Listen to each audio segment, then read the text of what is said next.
totally. It says it's supposed to be D-pad and the buttons. Yeah, that's what I just looked up. So unless the D-pad's broken.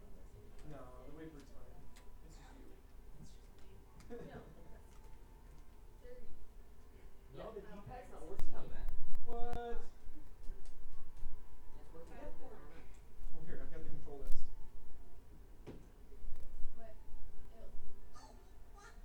So, what do you want to do? Flying punch, slam ground, laser, gun, What are the grab? directions? Just certain name and Okay, so up and A, right and A, down and A, up and B, right and B, up and Z, right and Z, left and R, right and R, down and R, up and R, I'm up and invincible, I got the L. star.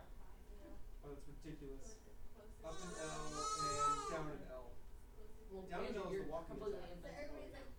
You're at 213 health. And then What did up you and say? L is the speed. Up and R is the homing twirl finger attack. Oh man, that was terrifying. Look out for that bob-omb. Well, absolutely nothing. His health is 999. What's the missile attack? The Finger gun? missiles. Yeah. The gun is right and B. And then right and Z is grab. The same as up and Z apparently. Sure it's right B? Oh, I thought. No, it's supposed to be up and B is laser. I did right and B as laser. And that's good gun. Yeah, right and B is supposed to be the gun. Master Hand wins. Will it show it? No, it crashes. I'll take that as a victory for Master Hand. Just leave. There you go, now it's done. And Oh then yeah, I switched the ether. Oh, she loves the game. Oh, I was right. Third controller does control Master Hand. So I swapped the Wavebird and another controller, and then I grabbed the third controller. third place. Oh, it's not second? It's not second? It's third So I place. swapped, so I thought I swapped the Wavebird with that one, but I swapped Wavebird with fourth place and then grabbed a different controller. So that's all it was. It wasn't Wavebird's fault. It was just the wrong controller. Yeah. I thought there had to be a certain controller. Yeah, it's a glitch. You have to hit name select and back at the same time with two different controllers. Wait, no. And then the person who hit name select becomes the Master Hand. Final destination. Hi.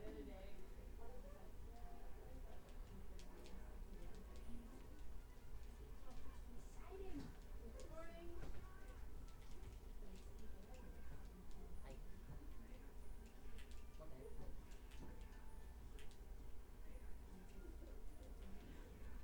What do you mean?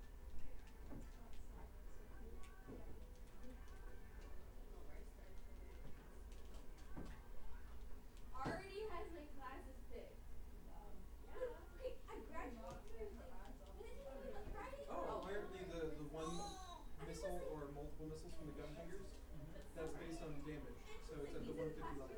Oh. So there is no separate attack for like one bullet versus three bullets or whatever it is. Which makes sense. I'm sure a lot of the attacks all hit the extreme. Oh, and apparently to make it a fair fight, you have to play in stamina. Yeah. Yeah, that makes sense.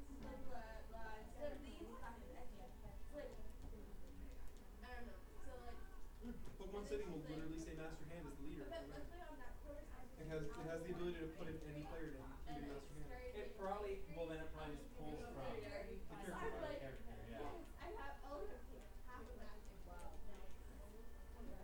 You just spin it?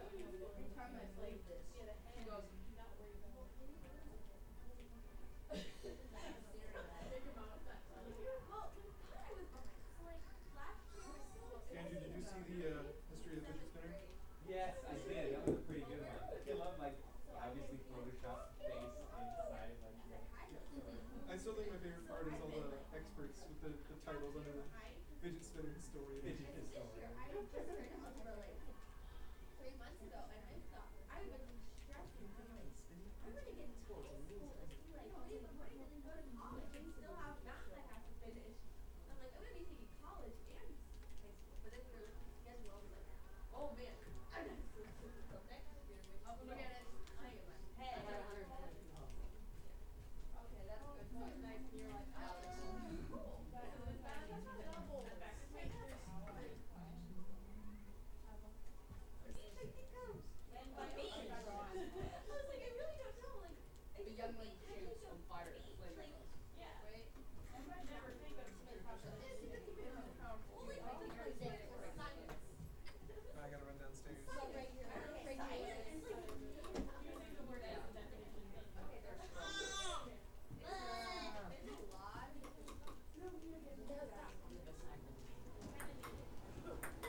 dinosaur.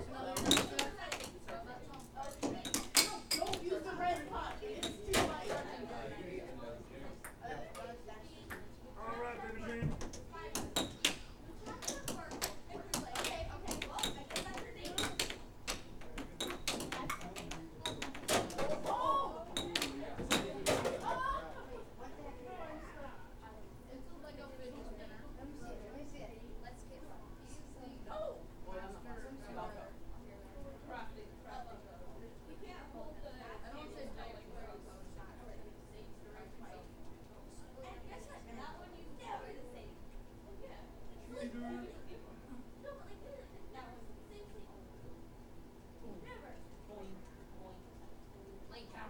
Bob, stop it.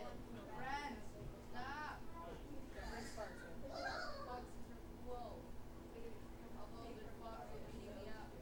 I had one and my brother took it and I don't remember back. But you got paid for the Legos. It's crap though. I had It one for looks 7 minutes It looks and my cool. brother took it.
question for you guys. It's dinosaurs and some other stuff. That's not a question. It's the donut dinosaur thing. No, I like. Do you like donuts? I like donuts. Here's my question. Thank you, Aaron, for making up nonsense. When did God make dinosaurs? In the beginning of time, I guess. Which is when? The beginning of time. Which is when? Beginning All of right, time. here's another question. Was there dinosaurs on Noah's Ark? No. Yes. no. Technically, We're not sure. kind of. They were all we don't know yet. Here's a different question. Is there any instance in history where mankind and dinosaurs have both been alive at the same time? Yes. Yes. Amen. No. Yeah. In the Bible, yes. All right, here's a really good question. Big ugly things. How long ago did dinosaurs live on the Earth? No one knows. 2,000? 2,000 years ago. I'm guessing about Sometime. yes, Since the beginning of time. I would love to live in a day where a bunch of Christians got together in a building and called a church, and I asked all those questions, and everybody just automatically knew the answer. That'd be great. That'd be great. Never gonna happen. No, it can. We're having a Bible study this summer, and we're going to be looking at dinosaurs from a scientific perspective, from a historical perspective, and also from a biblical perspective. And this is a trailer on what is going to be in the video series we'll watch as part of that Bible study. Yeah.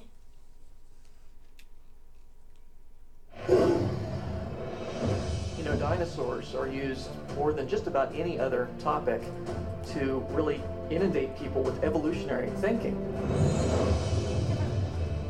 You would assume that canyon required many years to form, but instead it was formed in a single day.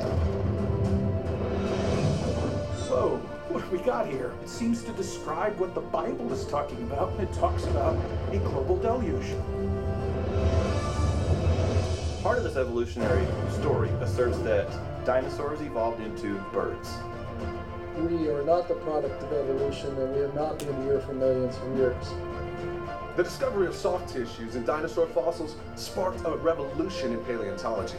But there are indications in the fossils that this story doesn't add up. This is a great bit of evidence that points towards a young Earth, that these fossils are not millions of years old, but were buried only a few thousands of years ago. We see flood sediments pushed way up into these mountains. Tremendous upheaval was going on in the Earth. This is bigger than an asteroid. There's a consistent pattern of the water moving across continents, 1,000 feet or more above present sea level. We can use the truth about dinosaurs to show people that the Bible really is true from the very beginning. What happened to them? Did they slowly go extinct? Or was it something sudden, something global, cataclysmic? Can science answer these questions? Can the Bible unravel its mystery? Uncovering the truth about dinosaurs.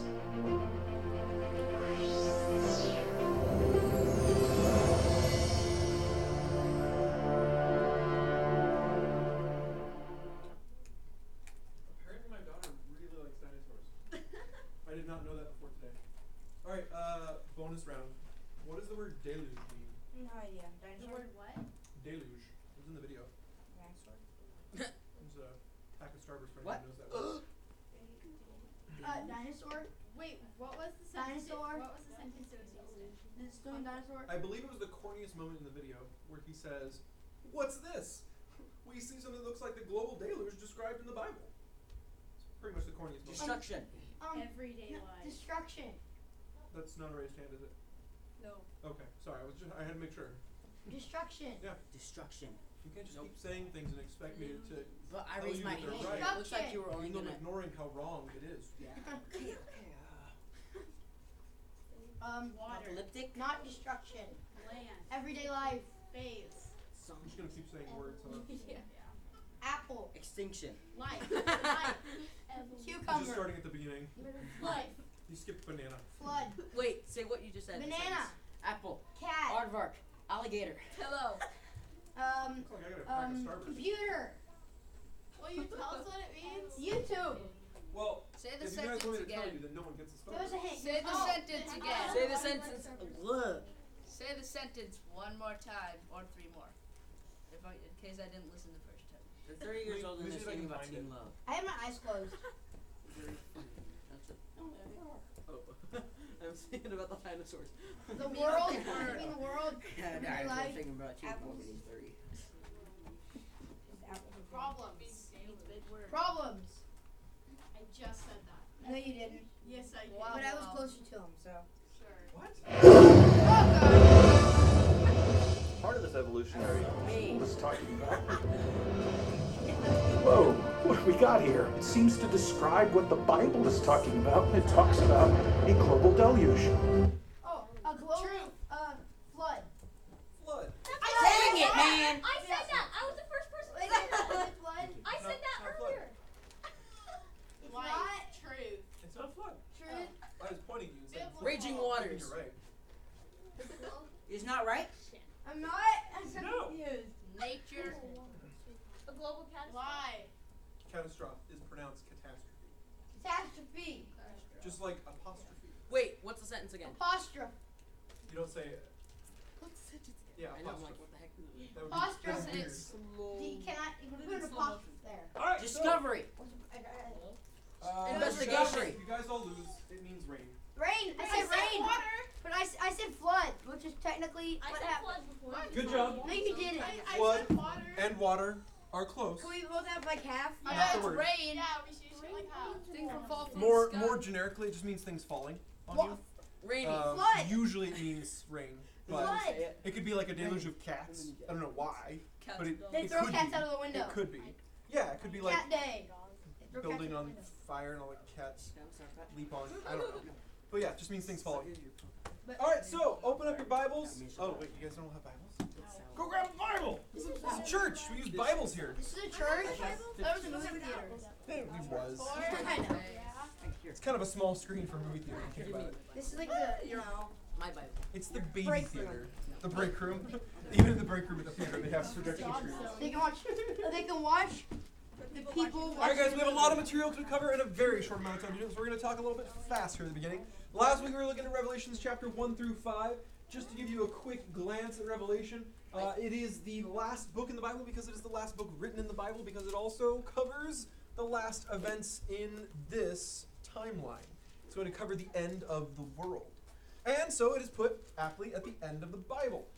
If you didn't know, the entire Bible was finished being written around 90 AD. That does not mean, though, it was all smashed into one book around 90 AD. That's just when the last book of it was written. It got smashed all together much later. Revelation, as we saw in chapters 1 through 5, is a book about the future written to all people who are Christians. We saw that in chapter 1 and also a little bit in chapters 2 and 3 as Jesus, through John, the guy writing all this stuff down, describes 7 churches, 7 being God's number for completion or perfection. And so he describes, well, think about it like that. Yeah, Jesus' number is 8. God's number of perfection or completion is 7. God, wait, Jesus is 8? His is 8 because he's a new beginning. Because when you get to the 8th day, it's next week. When you get to the 7th note on the scale, it's a different scale. It's a good point. So he's 8. And if you take his name in Greek and you add up all the number letter combos, because every letter is a number, it always adds up to 888. What? For like multiple different names of his, not just one. It's pretty sweet. There's 888 different names? No. You misheard me. All of the names, each of them adds up to 888. Wow. No matter which of the names it is. It's pretty cool. God does some really tricky, weird stuff with math. It's just like there is kind of a game for you to find one day.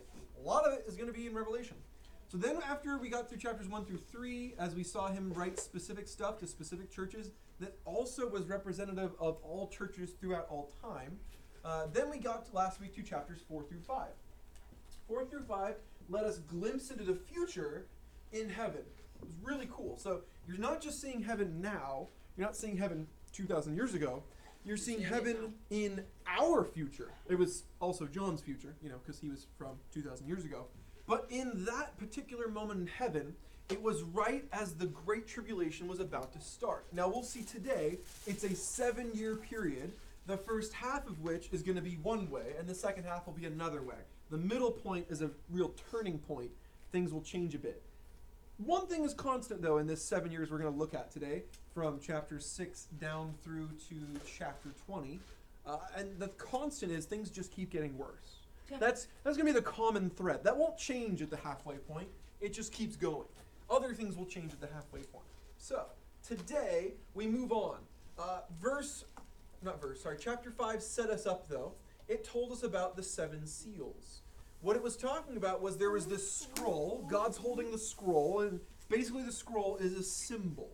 And it represents his plan for wiping the earth clean of all evil and setting up the eternal perfect kingdom. It also includes how to bring justice to evil and how to bring mercy even to people who don't deserve it. So this plan has many pieces, but before the plan can go into effect, there are 7 things that are going to happen first. And that's kind of how it works with letters. If you take an envelope or you take a scroll and you seal it shut with wax, you can't read what's inside until you break the seal. Or steam it. Still taking the seal off. And so that's what these 7 things are going to represent. We haven't looked at them yet. We're going to look at them today. There's 3 sets of 7. We have the 7 seals. Those are like the setup for the tribulation. They do happen during the 7-year period, but they're the things that kind of get things moving. Then you've got the 7 trumpets, and these act as warnings, as trumpets usually did back then. They were something used in the army, it's time to retreat. You don't just shout retreat. The lookout, the guy by the general, he blows on the trumpet the certain notes that mean retreat. And then suddenly the whole army all knows at the exact same moment, oh, okay, we're retreating. But if the general wants them to move up and left, there's a different trumpet blast for that. They're not just going to, shout, go up and left. They have a certain trumpet blast that means go up, go left, move in reinforcements on the north side. They have all these different trumpet blasts that mean different things. Or retreat. And so God's going to use the trumpets as warnings. Then we're going to hit a break. There's going to be a few breaks in here. We'll describe those in a second. And then we get to the 7 bowls. We're going to move pretty fast through the 7 seals, the 7 trumpets, the 7 bowls, because they're all very similar in nature. 777. It's God's number, actually, as it turns out. 666. I thought it was 3. That's the devil's number. No, not like the only number that could possibly describe God, but it represents him. It's symbolic of him. So, anyways, because there's 3 sevens, 3 complete things. Does that make sense? A little bit, because he's 3 parts. 3 so and each 1 is complete. Bruh. Yeah. Okay. So, where did I pause here? Yes, structure for the book. Okay, so this is something you gotta know, or else Revelation gets super duper confusing. Okay, here's how it works. We're gonna move through 7 years through the red and the purple. Okay, 7-year period in here. It's mostly in timeline fashion, where you mostly just walk along and you find out what happens next, what happens next, what happens next. But there's going to be multiple times where the author pauses the timeline. So maybe he's 3 steps in. He'll pause, he'll step off the timeline, and he'll look at the big picture from a different view. Sometimes he'll look at that part of the big picture. Sometimes he'll look at that part of the big picture. Sometimes he'll look at the entire big picture. And he'll just give you these alternate views on the events happening, and then he'll walk back over to his timeline, pick back up, and just keep on plotting right through, and giving you little piece, and then he'll pause, and he'll go give you this view of the timeline, and then he'll get back to the timeline. And the reason for this, the timeline is meant to give you the order of events. This happens, this happens, this happens, this happens. Okay? Gives you everything in order. The big picture is there in all of its details. Other times when he steps back to give you those alternate views, it's for different reasons. So we're going to find out when the Antichrist steps onto the scene. Later, he gives you a big step back view of how Antichrist stepped onto the scene. Who's Antichrist? We'll get there, trust me. Okay, so these sidestep views can sometimes include more than the rest of the book.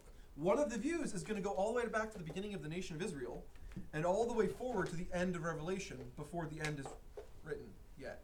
So some of these sidestep views are massive, and they're meant to give you the why of things, or the how of things. And then he'll just get right back to his little timeline and keep on going through and tell you the what of things, the story itself. So, knowing that, look for those pauses. That's your hint that we're not on the timeline anymore. When we're not pausing, and there isn't a little pause symbol on screen, then you're pretty much always in the timeline. So, we got through chapters 1 through 3 last week, and chapters 4 through 5 last week, and now we pick up in chapter 6. We go through the 7 seals. Seal number 1 is one of the 4 horsemen of the apocalypse. Now, these 4 horsemen have been in so many legends, there are things about them you might know in the back of your mind that aren't even real. Just because they've been in so many books and movies and stories since God revealed their existence in the Bible. But there's something you gotta know, because this is the first time it's gonna come up today, and it's gonna come up a lot more times. We're not talking about a real horse with a real rider. Oh. Does anybody remember this from last week? We used the words apocalyptic imagery. I remember those words, but I forgot what they meant. Does anybody Maybe remember what it's those a fake. words mean? It's a gift. Apocalyptic imagery. Gift. No. What? Anybody else? Present. Receive. What are you hearing? I think people are Apocalyptic shouting out words. imagery. End. It's just an image of what it would Surviving. be. It's what it's like. Yes. It's an image of what it's like, not an image of what it looks like. What it actually is. It's what it actually is. So, for instance, back in chapter 1, we saw Jesus, but we weren't actually looking at Jesus. We were looking at what Jesus is like. You're like, what are you talking about? Well, his eyes were on fire, and his head was the sun, and he had feet that looked like they just came out of a furnace. They were glowing red and white hot. I mean, and when he spoke, there was a sword coming out of his mouth. It's not like he actually has the sun for a head, or his eyes are actually on fire, or his feet have been baked in an oven. In his mouth. Or when you talk to him, you have to duck. You know what I mean? These aren't literal things. They're imagery. And if you want to make it real simple, it's almost like poetry. When you say that, their eyes are as white as milk, that's not because their eyes are like dripping milk on their face. It's because you're describing what the thing is like. Usually in poetry, you describe the visual with a thing. Here we're going to describe a thing with the visual. So a little bit backwards. So, just so we get this straight, this particular rider on this particular horse, he's holding a bow, he's wearing a crown, he's riding as a conqueror bent on conquest, but he has no arrows. His quiver's empty. So he's going to conquer, but not by fighting. He's going to conquer in peace. It's not as often seen, but essentially that means you get everyone on your side rather than beat everyone who's on the other side. Does that make sense? So you conquer by uniting everyone on your own Martin Luther team. King. He tried. Well, he tried, yeah, but then they killed him, so it's kind of the opposite But there. they did? But that one really wasn't his fault. They did. I didn't know that. Yeah, you knew. You're smart. No, I actually, I'm not joking. I didn't know that. So, step 1 in the tribulation on earth. We already saw some prior steps, but they were in heaven. Wait, they killed Martin. This is, just please stop. It's not a funny joke anyways. I actually don't know that. Well, then go read a history book. Yes, they killed Martin Luther King Jr. Oh. Nope, he lived forever. He lived forever. I thought he Never lived his old died. age. He died. He died of old age. He died. They killed him. Okay, anyways. Know that. That is important, just not for this thing that we're talking about right now. So, look it up some other time. Anyways, this first step on earth in the tribulation is the Antichrist.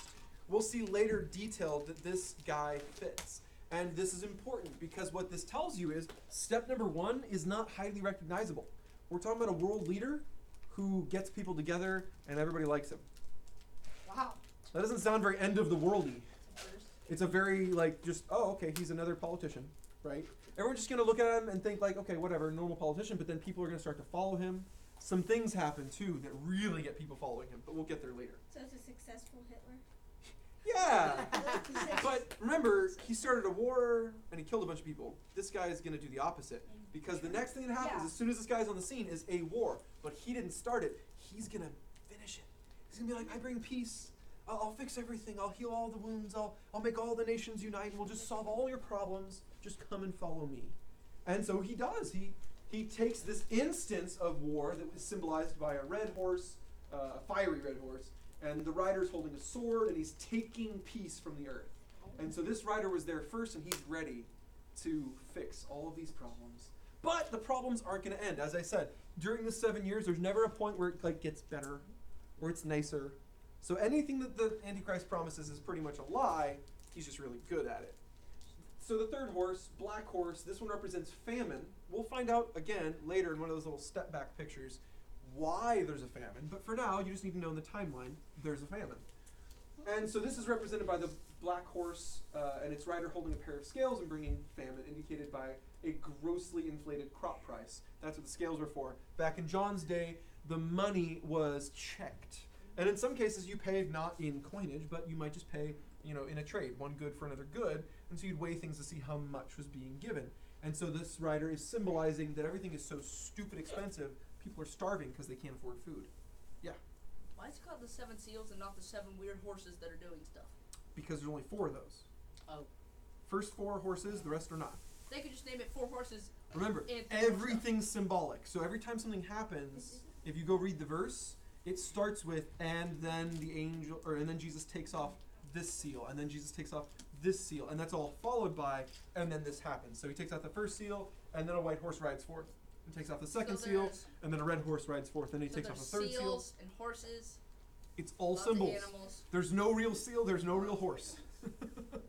So it's things happening because Jesus is allowing them to happen because it's part of God's plan. But you just said That's they're what not real. all the symbols represent. No. The things are real. You just said the horses and the black people aren't real. Yes, okay, so careful what you say. I mean, the But, people on the horse. well, there's one black person, but the other guy's red and the other guy's white, so it doesn't matter. There's also a palish green one coming, Ew. I know. I don't want All right, that horse. the point is, the horse doesn't exist, the rider doesn't exist. Death. It represents something that does exist. Like death. So in this case, this is a person, okay? In this case, this is war. In this case, this is famine. In this case, it's death by many, many causes. So it's not always the same thing it represents. But isn't like death a person? In the symbol, yes, death is the one riding the horse. But it's a symbol. Like the guy with the... See, again, that's part of the myth and legend. But anyways, don't worry about it. So, this is the real deal. Death is riding on a pale horse with Hades following behind, which is a place. So again, it's symbolic. You can't just like go grab a location and start dragging it behind your horse. That doesn't work in real life. So, and in this case, a quarter of the earth is going to be killed by a mixture of things. Some by war, which is the sword, famine, which is lack of food, plague, which is sickness, or by wild beasts, like animals just rising up and killing people. What is the point of all this? Monkeys. At the onset of the tribulation, death will be on the rise. Death is just going to be more plentiful, such that in the first time span, and again, this isn't mapped out perfectly to a number of days, you don't get to know how long Seal 4 lasts for. I call being killed by the sword. I call being You don't get killed to by know the what the little time chipmunk. span is, so we don't really know how long it is, but a quarter of the earth dying is notable. Even if it takes the whole first year of the 7 years, that's still fast for a quarter of the population to die. So even if this was all over the course of a year or even 2 years, that's still really fast. We're talking about billions of people. A quarter of the earth, billions of people. You said it, each one was 1 year. No, I didn't say that. No, because all seven, you said I all didn't say 7 that. 7 years. I didn't say that. I thought you did. No. Because remember, there's 3 sets of 7. Three sets of 7. Yeah, each one is 7 years. Well, then that would be 21 years. I'm so confused. So the whole thing is 7 years, and this is about the order, not about the time span. The order is the order, but that doesn't mean each thing has a set amount of time. Just the total has a set amount of time. So they're like 2 and... Nope, don't do it. Don't do that. Don't do that. Some of these overlap. Some of these overlap. Because the Antichrist comes on the scene, he doesn't leave when the wars start. Does that make sense? These aren't time spans. These are starts of events. Who's the Antichrist? We're still getting there. Okay. Sorry. We will. There's a whole So section on him. confused on There's him. multiple sections on him. He's Lots not of Christ. details will be forthcoming. Think like that one. Alright, seal number 5. This one happens in heaven. The souls of the martyrs calling out to God for justice, given white robes and told to wait a little longer. So again, we're kind of getting ahead of ourselves. We'll get more details later on in a side view. But seal 5 is kind of revealing the fact that during all this time, Christianity takes a serious hit. There is a huge pushback against Christianity, and there'll be so many Christians dying in the tribulation because they're Christians that they're going to start filling up heaven, and they're going to be crying out to God, give us justice. They killed us for no crime. We did nothing wrong. Give us justice. Kill them back. And God says, judgment's coming when it's coming. My timetable is my timetable. You're not going to rush a darn thing. Be patient, he says. I'm waiting. And you'll see throughout the book of Revelation, he has all these instances where there's judgment for evil, and there's these offers of mercy. I thought there would be no more anger in heaven. Well, righteous anger isn't a sin. Have you read the the Lego version of It's interesting. But righteous anger is still righteous. And again, what they're doing isn't wrong. They're asking for people who deserve punishment to be punished. Does that make sense? Yeah. They're not asking for revenge, kill a person I don't like.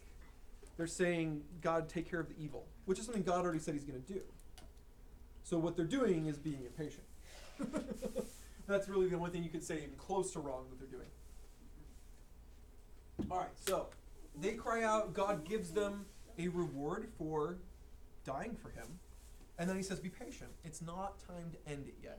We're not there yet.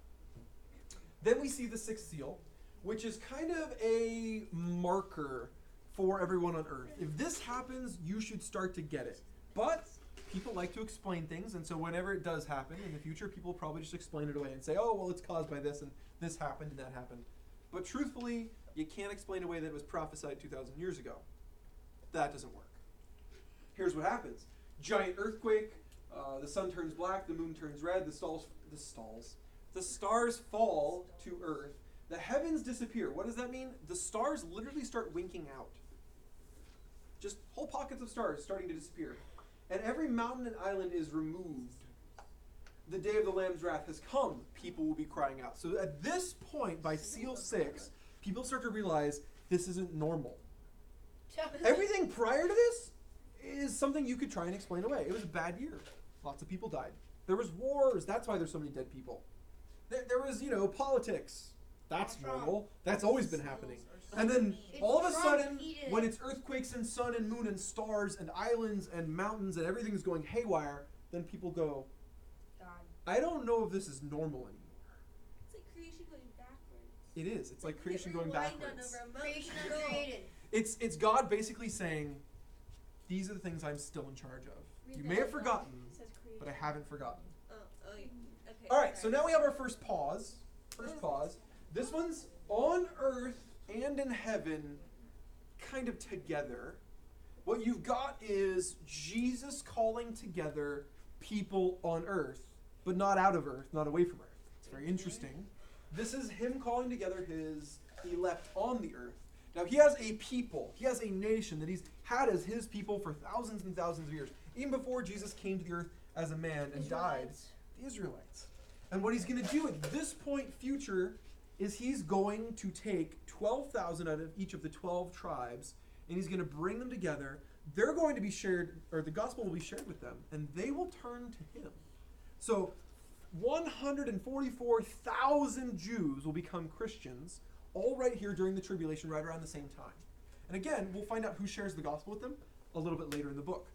Some of this stuff really skips around on the timeline when it comes to the details. I apologize for that, but it's part of the way the book's written. So they're actually going to get witnessed to by some supernatural messengers. They turn to Christ, and now they spread out and start witnessing to the whole planet. And more Christians are being made the whole time now until they're gone. They'll eventually be defeated by the Antichrist later on. So for the first 3.5 years, these 144,000 Jewish Christians are going to be spreading the gospel. Yeah. Wait. So what happens to the other people who are in the tribe that didn't get called out? They're probably just still Jews, and they have their own choice to make.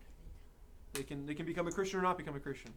But now they've got 12,000 people that are family who are going to be witnessing to them. So it's very likely a lot of them will turn to Christ as well. What if before that, all of them were Christians? Will they just be Christians? But they weren't all Christians. But they weren't, because it says they weren't. They were Jews. Otherwise, well, yeah, it just wouldn't make the story work. But anyways, so these people are protected by God for a season. They can't be harmed for a season. They have a special mission for a season. It's a season. Some length of time. In this case, something just shy of 3.5 years. Because I don't think all 144,000 become Christians the first day of the tribulation, all of a sudden, boom. It happens, like, throughout the first 3.5 years, and then at the end of the 3.5 years, something else happens. We'll get there when we get to that point in the timeline. Okay, so then we get to seal number 7, and this one is different. You'll notice in all the sets of 7 that the 7th one is different from the other 6. It's always just a little bit off. So the first 6, the trumpet blows and something happens. But 7, the trumpet blows and nothing happens. Silence for 30 straight minutes. And this is epic if you consider what John mentioned back in chapter 4. In chapter 4, John mentioned that he went to heaven and there was ceaseless singing and praising of God the whole time he was there. It never stopped. Even when God goes to speak a command, there's still someone praising God in the background. But right here, trump 7, the whole of heaven goes silent for 30 minutes. So we're going to sit here for 30 minutes and try and be as silent as we possibly can to try and emulate this and see what it's like. Are you serious? No, not even a little. Darn it! That would have been great. I would have took a nap. You guys couldn't make it 30 seconds. I could have took a nap. I'm tired. Hey, I've got a Bible to read. The last time you guys I got a sat silently fidget for spinner. 30 minutes in a big group like this. They were asleep. Yeah, I think they were asleep. Or they were You know, dead. the And nerve, even then, some of them weren't quiet. no, the nerve was so bad it was crazy. All right, so Everybody was talking the about other still thing out special about number 7 in all 3 cases is that it sets off the next thing. So rather than being just its own little tidy thing, one reaction that happens, it's really like the beginning of the next movement in the story. And so, same deal. After the silence breaks, we move into the 7 trumpets. Oh no. So now these, we're going to see, are not the same as the seals. The seals were setup. The seals were starts of things. The trumpets are going to be warnings of things. And the way God does a warning is very interesting. You guys ever heard of the term a warning shot? Yeah, they're trying to shoot you in the elbow instead of the head. No, that's just vindictiveness. A warning shot is where you miss intentionally to show you can fire. Oh. But oddly, I owe a God friend doesn't $20. miss, and so it's actually a lot closer to what you said. So I owe a friend like $20 now. So here's Darn the it. deal. I lost like $20. God is going to bring out 7 plagues, and they're all tastes of the real deal. Oh shoot. They're like mini plagues. Are they And then like later, they're bad. if you haven't turned to Him by the end, you get the whole plague. You're screwed. It's not good. So, But what first if you're mini plague, hail and fire burns up a third of the earth, Hail? as well as the tree and grass. Maybe the Trees and ocean grass. So you know, you break down stuff, it turns it into kindling, and then you light it on fire. What if you're already Christian? Because hail's destroyed. So you turn to Him in the tribulation. He brings you up to In our most level. instances, He literally specifies does not affect them or only affects those following the Antichrist. In most of the instances. Don't Some follow of the him. instances He doesn't though. But my takeaway on this is very simple. God actually goes out of His way later on in the book to state that during the tribulation, a Christian who's caught by, the government who hates Christians, they'll probably die. Yeah. They'll at least go to prison. God just says, you're not getting out of everything. But then all throughout the book, He keeps on saying, this punishment only for those who follow the Antichrist. This punishment only for those who follow Satan. This punishment only for the... So He keeps on Wait, you saying just said only. Satan. Yeah. Is Satan the Antichrist? No. Who is? Just some guy that Satan picks. Oh. He's like He says, his hey, friend? go pretend to be Christ. Well, maybe eventually. I don't know about the start. Go put on a But- Jesus you know what it was? It was Eventually. his brother-in-law. No, because Satan isn't human. He doesn't have a human brother-in-law. Maybe it's his cousin-in-law. It's his human-in-law. Angels, humans. No. It's his human-in-law. All right, so first trumpet, hail, fire, burns up a third of the earth. This third thing is going to become very repetitive. Just go with me on this. A fiery mountain turns a third of the sea into blood and destroys a third of sea creatures and ships. If you read the verse, it doesn't actually say it's a fiery mountain that falls from the sky. It says something like a mountain covered in fire falls from the sky. So it could be a big boulder. Or, Star. an asteroid. Yeah. Or, just... If it kills a third of the stuff in the ocean, it's probably not a boulder. Maybe it's a pillar. Maybe it's just Probably a an pillar of asteroid. fire. All right, And so then again, God did it, and He can do anything, so it could be a boulder. Could be a little just baby throws it rock really that's fast. big. Like 9/10 the speed of light or something. All right, anyways, then we get to trumpet number 3. A blazing star turns a third of the waters bitter, and many die. Gotta explain this one a little bit. The star is called a he, and all throughout Revelation, angels keep getting referred to as stars. It's very common in apocalyptic writing, because we've already discussed this, to call something what it's not, to kind of describe how it is. So in this case, we're talking about something that's very, very bright. What it's like. What it's like. It's very bright. Everything is like it. Plus, this one was all the salt water, all the oceans and seas. And this one, if you read the verse, it says all the fresh water, and all the fresh water isn't connected. So if it was a literal, falling star, meteorite, it couldn't feasibly poison all the fresh water, But God did. because they don't all touch.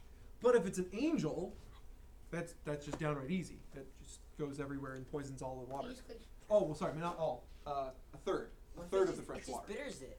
No, that's the interesting thing. John Why uses a does it say word that? here that says, in the original language, wormwood. And if you look up wormwood, it's a special kind of root that you're supposed to grind up and then drink a concoction of to get rid of worms if you have an infection of parasitic worms inside you. The idea is to drink enough poisonous liquid to kill worms, but not so much to kill you. Oh, that's so you're That- basically drinking poison. It's like, pour a glass of chlorine. How much water versus chlorine do I have to kill the stuff living inside of me and not kill me? Does that make Half the sense? container. The idea is something poisonous that makes you sick, Quarter of it will kill you. but might not kill you all the way. Like a That's lyric. that's what John is talking about. So when it poisons the waters, it might not kill you all the way, but if you drink too much of it, it probably would. Oh gosh. So this is a third of the water on the planet. gonna die no Not matter good. what. Not When you good. swim, you Fourth trumpet. Darkness covers a third of the sun, the moon, the stars, the day, and night. So things But they get already said that shorter. the suns and this disappeared and stuff, and it already said all most of the stars disappeared. Yeah. And so now a third of them. But they're all disappeared already. No, it didn't say all of them. Where did it say all of them? All the It didn't say all of them. It said the Most- heavens started disappearing. I can't go back through that one because it's an animation. It won't let me. I'm sorry. I can't do it. Anyways, it wasn't all of them. It was just some. Now we see a third of them go, which is more than some. So apparently. 2/3 are gone already. So now, about. It's tricky because we're doing fractions after you already took away fractions. I don't like fractions. You know what I mean? They So hurt. if it's 10 and some go, then you have 9 left, and then a third of that is 3, so you have 6 left. Something like that, But do it in billions or something. I don't know. Trillions. 30 billion. All right, so then we get into another set. Remember how we had the 4 horsemen in the first 7? There was a set of those 4. Now we're gonna have a set of 3. So we're gonna have the 3 woes. The first woe: locusts with the power of scorpions are released by an angel from the abyss to torment people without God's seal. So this is one of those instances where you see God saying, "Here's a horrible thing that's gonna happen," but it's only gonna happen to people who aren't following Jesus Christ. I don't want to Isn't that ridiculous that God can do that? I don't He's want just the whole planet except not my people. That's Now, we're not there yet, but I want to remind you, all throughout this timeline, God keeps making sure the gospel is out there. During the first 3.5 years, there's 2 guys with superpowers that are on the news. There The whole is? world sees them, and they're proclaiming the gospel. And anybody who tries to What? fight them doesn't win. They get blasted by fire. Wait, superpowers? Superpowers. What's their superpower? I want to watch Like TV Iron Man, that fire day. bolts America, and Hulk. that burn people up. Is there Hulk? No, I don't believe I'm there's gonna a watch Hulk. TV that day. That'd be awesome. I know, I So, wanna go see TV. This is not like, God having justice on people and they're like, I never heard about you, and then they die. This is like people who literally said, I don't want to follow God, and now comes justice. They've Because heard God just about him, but they keeps haven't. preaching the gospel during this season, just keeps doing it again and again and again and again. There's What if one they- point yeah, what where he if literally they- just has an angel flying around the planet yelling it at everyone. You can turn to God at any point.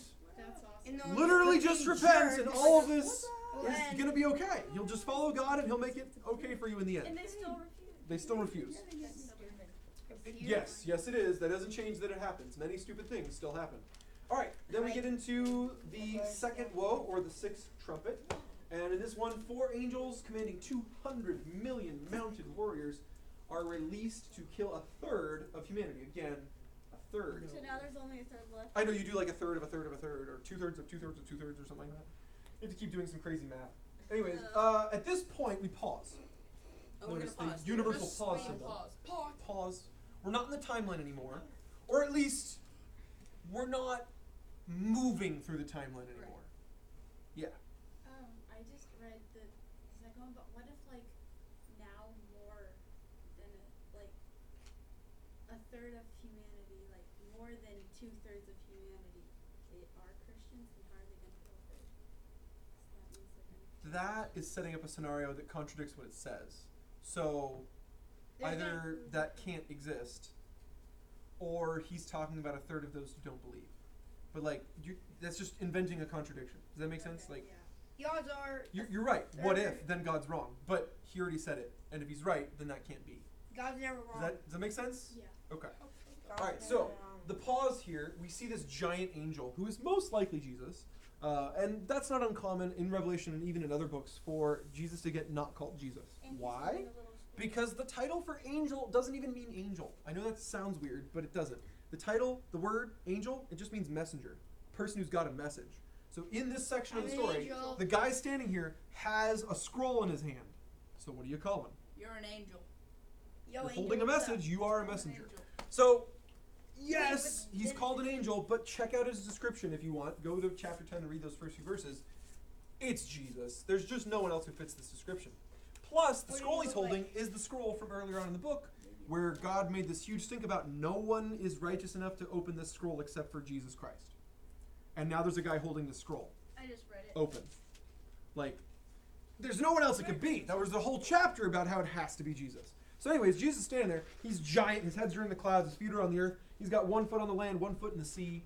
And then there's John. He's just kind of floating out in heaven, looking at this. It's like, ooh. And again, we're not talking about something literal. We're talking about something symbolic. It's just a God vision. kn- did Jesus It's just know a vision. John There's no giant Jesus footprints on the earth in the future. It's just a vision. And so he looks at John and he gives him the scroll and he says, "Eat it. Eat it? Eat it." Eat that thing. It's got Eat worms it. on it. I love this. Okay, think about the imagery again, because this isn't real. It's not actually happening. It's just something that John's being shown. And so in the vision, he's told to eat the scroll. What was the scroll? It was God's plan to make all this stuff happen. Yeah. When he said eat it, didn't he mean like absorb it or like? Like when you devour a good book, you don't actually put it in your mouth. Did he mean like read it? He meant understand it, take it in, make it part of you. Did he mean eat it? He's basically saying, because it's about to get even trickier for John to understand, you can't just glance at this stuff, John. You've really got to spend some time thinking about what I'm showing you. You've really got to make sure you understand what I'm showing you. You can't just glance at this stuff. You've got to take it in, make it part of you. Logan, your hand's been up for 9 years. What do you want to say? Actually, over 7, but. Oh, that's good. So it's like the first 4 trumpets, and when they keep saying a third of this, a third of that, does God pick? You know what? That sea with all those whales, they were kind of mean. I'll just destroy them. And that I'm river, sorry to say, that Logan. river over there. It's worse than that. Because remember, these are mini plagues. These are tastes of the real thing. When we get past the trumpets, we get past the big pause in a second, and we get down to the bowls, the full plagues are unleashed. It's just everything in the sea. How is there a plague? Literally It seems everything that in the sea. The world will be like one little speck of dust, and then everything's gonna. You can be just kind of destroyed. see the Looney Tunes cartoon, right? There's like this little chunk of earth still out there, and the little Wile E. Coyote just like huddled on that one little floating chunk of earth. Yeah. It's not exactly like that, but it's still going to get worse. That's the hard thing to imagine. When Earth God is says, gonna you know, a be an third of the oceans apple. will die Daniel. right there, right then in that moment, that's not even as What bad if as you it's have going like to a get. houseboat? Will you die too? Daniel. Daniel. That doesn't make you on land just because it's a houseboat. Daniel. All right, we got to keep moving. We got to keep Earth moving. is gonna be an He's apple. told to eat the scroll, to So take it in and apple. devour it. Then we see another step back picture. And this one is right at the center point in the 7 years. So right here, we've got the 3.5-year mark. And these characters are introduced to us as having been there through the whole tribulation. That's how they're introduced. They're introduced at the moment of their death, and then it's just kind of blurred like they were there the whole time. So this is the way John does things. He's giving you a timeline, and occasionally he'll add stuff to parts of the timeline you're not even in anymore. We already covered the first 3.5 years, apparently, up to this point. And now he's like, oh yeah, by the way, they were there the whole time. Oh, wow. And then they died. What? And now they're dead. And you're like, wait, I just met them. Ah.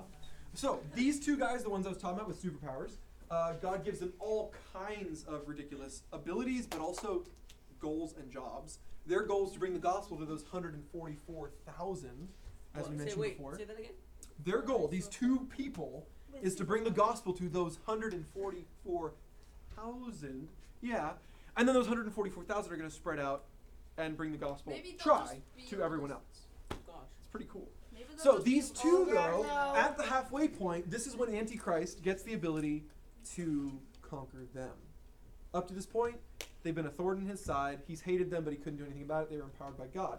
At the halfway point, God's like, okay, I'm taking my protection off. Have fun. They're killed, and so many people hate them at this point because they've been prophesying about all these past plagues. They've been out in the streets warning people, turn to God or else this. Turn to God or else this, and they keep happening. So by 3.5 years in, and all these plagues have happened, everybody hates these two guys. Why don't they love him? They're like, Well, dude, you when I have say everybody, I superpowers, really so mean you're like gonna be everybody able who to still predict won't follow God, who's still being stubborn. Oh. they hate these two guys. Do you think anybody actually was God at this point that actually like turned? At least 144,000 did. At least. Yeah. We have a number on the lowest amount. There could be a lot more though. It could be billions. Literally could be. We don't know how many people 144,000 can reach. It's something you can only guess at. Alright, so these two are killed. They're left lying in the streets for 3.5 days. No one will bury them because of how much everybody hates them. Wait, they're dead? They get killed. Yeah, mention that. So their bodies are rotting. Just lying in the streets, dying, slowly rotting away for 3.5 days, and then God raises them back to life. Oh, cool. I know that. I know this. Bruh, make up your mind. God raised them back to life. Well, they did a good job. He wasn't just going to leave them lying there. Oh, change the All right, then we get back to our timeline for a minute. We see the 7th trumpet, and in heaven, everyone starts rejoicing that God has won and the earth is his. And you're like, wait a second. I'm pretty sure the earth is just damaged. I don't think it's his. I wouldn't want that. I'm pretty sure most everyone still hates him. They were all cheering when his 2 witnesses died. I'm pretty sure God hasn't won yet, but this is the interesting thing. From heaven's perspective, the plan is so far into effect, it can't be stopped. Does that make sense? Yeah. It's halfway done, and so much prep has been done, you can't slow this train down. Dun, dun. You can't stop it. And so from heaven's perspective, the battle's over. It hasn't even started yet from Earth's perspective. They're just suffering through plagues. They don't even think they're facing off against God yet. And yet, heaven's already sure. He won. So they all are just praising and praising and praising. And then we get to the biggest pause in the book. A bit of 11, 12, 13, and 14 are in the middle here. We're going to go ahead and read really quickly. How much time we got? 12, maybe some of 13 if we have time. So open your Bible, go to Revelation chapter 12. It's on page 1048 if you're in one of these borrowed blue Bibles. Wait, say it again. Page 1048. We're going to read chapter 12, chapter 13, and you're going to get to see here some of that apocalyptic imagery I was talking about, where you see something that is not what it is. It's a symbol. So as you see the details of that thing, you kind of have to interpret the details. You have to think through what the detail would even represent, because the detail might not even be true at face value. It's usually only going to be true when you start to figure out what it's representing. So, check it out with me. We're going to look at a woman, a baby, and a dragon. And the woman's not a woman. The baby's only kind of a baby. And the dragon's not really a dragon. The woman's son. Alright, so here we go. Dragon. Chapter 12. Don't make guesses until you read it. I've read it already. Then I witnessed in heaven an event of great significance. I saw a woman clothed with the sun. No, she's not. With the moon beneath her feet. No, she's not. And a crown of 12 stars on her head. No, not really. These are all symbols. Okay? So it's not a real woman. She doesn't actually have the sun for clothing. That would hurt. She doesn't actually have stars on her head. That's a symbol. But we'll go back to the woman. She'll actually be like the last thing we unlock. Verse 2. She was pregnant and she cried out because of her labor pains and the agony of giving birth. Then I witnessed in heaven another significant event. I saw a large red dragon with 7 heads and 10 horns, with 7 crowns on his heads. I've always wondered, was it 7 crowns per head or 7 crowns for 7 heads? Probably 7 crowns. If it's 7 crowns. He's got per 10 head, horns. It would be like, How do you split up 10 horns between 7 heads? that would have to be a big head or Well, you super would need small 10. That's head. not even division. Then you would need 10 crowns for 7 heads. which would It be doesn't actually matter 70. because all the numbers are symbolic. It's not meant to be a real beast. 7 crowns. So, but I just thought it was That's funny. on the Sunday. 7 Maybe heads. in the very middle one, there's 3 horns, and then all the rest there's. I just thought of that. Oh, we're on the same page here. Okay, so Each horn has a crown. again, it's all symbolic. We'll explain in a second. Verse 4, his tail swept away 1/3 of the stars in the sky, and he threw them to the earth. He stood in front of the woman as she was about to give birth, ready to devour her baby as soon as it was born. She gave birth to a son who was to rule all nations with an iron rod, and her child was snatched away from the dragon and was caught up to God and to his throne. And the woman fled into the wilderness where God had prepared a place to care for her for 1,260 days. Oddly specific, right? Does anyone know what that number is? 1,260 days? 5 years? I don't know. My birthday. It's exactly 3.5 years. We already mentioned 3.5, something changes, right? Yeah, God's watching over these people for the first 3.5 years. And then The dragon. he's not. So then, we keep reading, verse 7, then there was a war in heaven. Michael and his angels fought against the dragon and his angels, and the dragon lost the battle. And he and his angels were forced out of heaven. Now, earlier it said he had stars. Now it says he has angels. What's he going on about? He's the devil. Well, check it out. There's no real surprises here. Verse 9, this great dragon, the ancient serpent called the devil, or Satan, in case you weren't sure, the one deceiving the whole world, was thrown down to the earth with all his angels. Then I heard a loud voice shouting across the heavens, "It has come at last, salvation and power, and the kingdom of our God, and the authority of his Christ. For the accuser of our brothers and sisters has been thrown down to earth, the one who accuses them before our God day and night. And they have defeated him by the blood of the Lamb and by their testimony, and they did not love their lives so much that they were afraid to die. Therefore, rejoice, O heavens, and you who live in the heavens rejoice. But terror will come on the earth and the sea, for the devil has come down to you in great anger, knowing that he has little time." So what are we reading here? Crazy Go Nuts ridiculous chapter. It's one of those walks off the timeline. He was going along hunky-dory, walking through the trumpets, walking through the seals, and then he steps off to the side and he starts showing you this picture. And this picture is symbolic. Everything in it is symbolic. So real things happened that he's talking about, but none of the things he talks about is really what happened. What? I know. So what he's doing, he walked off the timeline and now he glances way back before the beginning of the timeline. He goes all the way back to the beginning of the nation of Israel. The beginning of the nation of Israel. Israel is this woman. This woman goes through pains, that's difficulty, as Israel brings forth Jesus Christ on the earth. Jesus Christ, the baby, the son. Now, the son was something that Satan wanted to mess with, the dragon, and so tries to eat the baby, but it says God this. protects him. Well, he was caught up to heaven, even to the throne of God, which is something that is only true of Jesus. Further confirming who Jesus is in this little picture story. That's Jesus. I thought you said that the baby was a dragon. No. Last week. I thought you said the woman was about to eat her child. No, I was probably just blurbing some of the stuff from this week. Like, there's a story about a woman and a baby and a dragon. Like, I might have said it too fast. I apologize. The lady and the There's no babies that are dragons. The lady and the dragon had a baby. You said a baby No. dragon and a woman, I think. I must have just went too fast. I'm sorry. There's probably meant to be a comma there, and I was just talking They had quickly. a kid. Does that make sense? A baby, dragon, and a woman. Does that make sense? Baby, I probably just said it too dragon, quickly. and a woman. Part woman, part dragon, part baby. If I wrote it, the comma would have made it very clear. It's like that. Let's go eat, Grandma. Let's go eat, Grandma. If you don't put the comma in there, changes the sentence mightily. Grandma saved lives. Yep, comma save lives. All right, so no baby dragons. I'm so sorry. Not in the story. So cute. No. Little baby dragon. This is not a cute dragon. All right, so some quick takeaways. When he gives you this big picture view, he's giving you some of the motivation, some of the behind the scenes of the tribulation. So some quick behind the scenes. First off, Israel is constantly hated by the dragon, even after Jesus, or before Jesus was on the scene and after Jesus is back in heaven. The dragon still hates the woman. Still does Satan hate Israel, okay? But as Satan is thrown to earth, which actually sets off the tribulation, because we'll read in a second here, in his anger, when he was thrown out of heaven to earth is when he empowers the Antichrist. Interesting to think about, because this is all future. Not all, but that part is future. Satan still has access to heaven. He does? Yeah, we read in the Bible that one of his favorite things is to make trips up to heaven, go see God, and accuse us, Christians, to God's face. Did you see how he messed up right there? He doesn't love you. Boy. That's like Satan's hobby. That's messed up. And so at this point in the future, God's like, okay, it's time to be done now. It's time for my master plan. I'm tired of that. Satan, Go get away. to getting. You got, and this is the interesting thing, God basically says you have a limited time, Satan. Do what you're going to do.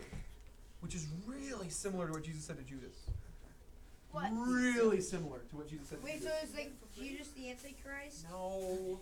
Well, it could happen. No. Yeah. God doesn't bring people back to life all willy-nilly. That But he could. doesn't happen. The devil could. You're right, I can't rule it out, but there's nothing in the Bible that suggests it would be the case. But there's nothing in the Bible that never said it wasn't the case. Got him. I think you're wrong on this one. I'm right on Because this one. Judas was sorry for what he did after he did it. But he's still. And so I evil. don't think he would go along with Satan now. Maybe back then he would have, because he did. But now that he's seen what he's done and how wrong it was, I don't think he would ever go along with Satan a second time. Does that make sense? Never know. That and God does specifically say there's no way out of hell except through judgment. So Judas being in hell now would have to kind of break that rule in order to come back to life. He's Does in that heaven, make right? sense? Isn't Judah in heaven? Judas, different guy. Is he in As heaven? far as I know, he's in hell, but he could surprise me. He could be in heaven because He did feel sorry for what he did. That He doesn't did. necessarily mean At the he very end. totally believed in Jesus, he had faith in Jesus, and repented of all of his sins. Those are two different things. Maybe he did repent. God will As I let said, the it's guy completely kill his possible. son. I'm gonna Anyways, ask God. if God, he's in ask heaven, a question. then I have to ask the different question. Why would God send someone from heaven to go be the Antichrist? That's a fair point. Thank you. Okay, so this is But why I don't I'm think just it's saying Judas. maybe he's in heaven. I don't think it works if he's in hell, and I don't think it works if he's in heaven, for different reasons. Alright, we need to Judas? move on. We're out of time. Chapter 12, we are almost done. Verse 13, when the dragon realized that he had been thrown down to the earth, he pursued the woman who had given birth to the male child. But she was given 2 wings like those of a great eagle, so she could fly to the place prepared for her in the wilderness. There she would be cared for and protected from the dragon for a time, times, and half a time, which is 1 plus 2 plus a half. So Which 2.5. is- 3.5. No, 1 plus 2 plus a half is 3.5. It was 3.5 years. Yeah, exactly. Why did it just say Illuminati. exactly? I don't know. Trying to make the Bible a little bit I don't longer. know. Yeah, Why is it 12:12 when we're reading chapter 12? Did you know that? I planned it. Land No, I didn't. Alright, so knew it. I can't lie to you. Verse 15. Then the dragon tried to drown the woman with a flood of water that flowed from his mouth, but the earth helped her by opening its mouth and swallowing the river that gushed out of the mouth of the dragon. And the dragon was angry at the woman and declared war against the rest of her children. And this is interesting. Look at who the rest of her children are. All who keep God's commandments and maintain their testimony for Jesus. That is key. Maintain their testimony for Jesus. So who are the other children of Israel? Bill. Yeah. I actually have no clue. Were you not listening? I was gone. They're You were eating. here when I said it. I just said it right now. Snacking. 15 seconds ago. Knocking. Oops. Oops. Gotta No, stop the kids listening of to your bagel. Israel. The Alright, people so- of Israel. Bagel? What? The people of Best one Israel. in the world. No. Who are the other children of Israel? Not the people of Israel. They are Israel. The Christians. Yes. We are the lady from the sun's world, kidsy people. Yeah. This is how it shakes out. Judaism, as a religion, as a people group, they are where Christianity got its start. All the Oh. original Christians were Jews. And all the original Christian missionaries that brought Christianity to the whole world, they were Jews too. Wait, so it's because we don't have to wear those weird hats anymore? That is true. You don't have to wear a weird hat anymore. Yay! I feel like that's really besides the point, though. I know, I don't like the weird point hats. was Judaism is where Christianity got its start. I mean, Jesus was Jewish. Judaism. So it's kind of an interesting way to look at it. Then verse 18, then the dragon took his stand on the shore beside the sea, and this is where we see some of the how and the why behind the Troll came Antichrist. out of the water. Can you please stop talking without raising your hand? Sorry. Oh. Do it again, you have to leave the room because you've done it all day. Okay. Thank you. So, chapter 13, we get to see some of the how and the why behind the Antichrist, and we also get to see another character that hasn't really been mentioned yet. It gets mentioned a few more times, called the prophet. So, chapter 13, verse 1, then I saw a beast rising up out of the sea. It had 7 heads and 10 horns and 10 crowns on its horns, which is not the same as the dragon. You're keeping your math straight. The dragon had how many heads? 7 heads. How many horns? 10 horns. And how many crowns? 7 crowns. So the dragon was 7, 10, 7. This beast, check it again, it's 7, 10, 10. Okay. So, and written on each head were names that blasphemed God. This beast looked like a leopard, but it had the feet of a bear and the mouth of a lion, and the dragon gave the beast his own power and throne and great authority. Well, it's just like a hairy toothy thing. It'll just You look don't like worry a about it too lion or much. something. Hairy tooth. It's a made-up beast for It's the a- sake of the picture it's a- that we're it's a looking beast. at. It's not a real beast that lives. Is that for donuts? Don't do it. Dinosaurs, donuts, and Ding Uh, dong. dinosaurs. Dinos, dragons, and donuts. Dinos, dragons, donuts. Is that and ding dongs. dragons? That part of what we're With going donuts. to discuss? It's Maybe. dragons, donuts, and ding dongs. You keep on doing it. Sorry. I need you to move back a step. Go sit on a further chair. Yeah. Okay. Go sit on a stool or one of those little chairs over there by the kitchen. Just get some duct tape, Okay. that'll help. Thank you. All right. I saw one of the heads, this is verse 3, of the beast seemed wounded beyond recovery, but the fatal wound was healed. The whole world marveled at this miracle and gave allegiance to the beast. They worshipped the dragon for giving the beast such power, and they also worshipped the beast. Who is as great as the beast? They exclaimed. Who is able to fight against him? Then the beast was allowed to speak great blasphemies against God, and he was given authority to do whatever he wanted for 42 months. And he spoke terrible words of blasphemy against God, slandering his name and his dwelling, that is, those who dwell in heaven. And the beast was allowed to wage war against God's holy people and to conquer them, and he was given authority to rule over every tribe and people and language and nation. And all the people who belong to this world worshipped the beast. They are the ones whose names were not written in the book of life that belongs to the Lamb, who was slaughtered before the world was made. Now, please keep note of that weird sentence structure. The Lamb was not slaughtered before the world was made. That's not exactly what it says. It actually says that the names were not written in the book of life before the world was made. So God already knew, this is interesting, that people would not choose him. That they would literally choose the opposite, and knowingly so. So he has certain names in his book that are going to be in heaven and others are not? He already knows. Like in your book? That's an amazing thing. All right, now, this is also interesting. Check this out. You can't miss this little blurb here, because so often you go through Revelation, and it feels like, wow, how could God punish them so much? What if they haven't heard? What if they don't know that the Antichrist is evil? Please reread chapter 13, verse 4. They worshipped the dragon for giving the beast such power. So who is the dragon? Satan. Antichrist. No, the dragon was Satan. The beast was Antichrist. Oh. So they worshipped Satan for giving Antichrist power. Beast was his servant. Whoa.